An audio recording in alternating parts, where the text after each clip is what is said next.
Boitel peint depuis son jeune âge et il n'a pas fini de nous étonner. J'ai toujours un peu dessiné et à 13 ans, ma mère a dit quand même il aime dessiner et elle m'a envoyé aux Beaux-Arts de Boulogne le soir, simplement. Vous voyez, le jeudi, je dessinais un peu. Et alors après, j'ai continué. Alors en même temps que je faisais le collège, j'ai continué à dessiner. Puis ensuite, je suis allé aux Beaux-Arts de Boulogne, d'Amiens et surtout à Dijon. Et puis après, alors à Paris. Le jaillissement de ses couleurs, la luminosité et la fluidité de ses toiles, la générosité d'une pâte solide comme la terre et légère comme l'air, nous transporteront, comme il sait le faire depuis des lustres, sur les ailes d'une permanente évasion dans la paix du regard et du cœur.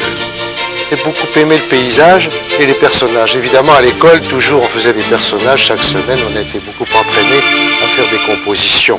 Mais par la suite, j'ai peint beaucoup en Bourgogne et puis ensuite dans le Pas-de-Calais. Je vais tous les étés dans le nord de la France, c'est-à-dire au-dessus de Boulogne-sur-Mer, la côte d'Opale, si vous aimez mieux. Il reste toujours aussi avide de faire chanter sa palette. Il continuera à se jouer des harmoniques, infatigable, insatiable, mais attentif.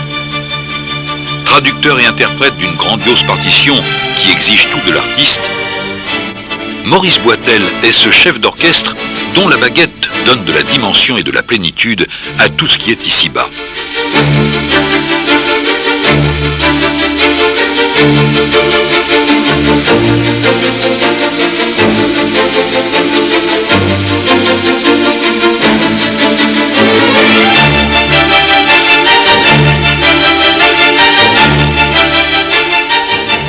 Le message, c'est d'exprimer la nature et de le transmettre aux autres, de l'amour que l'on a de la nature.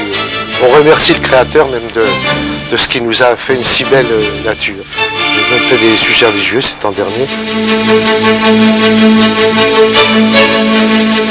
Témoin du temps qui passe, fugitif, il sait l'arrêter pour que nous puissions l'apprécier et l'aimer. Peintre de l'instant, il sait capter le souffle éphémère de l'insaisissable pour le mettre en musique. Il reste pourtant, et malgré tout, humble devant la création. C'est sans doute, ou peut-être pour cela, qu'elle lui a déjà tant donné.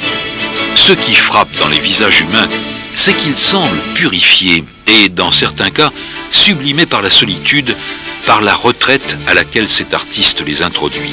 Le philosophe Gaston Bachelard explique « Toutes les œuvres sont des méditations sur la substance.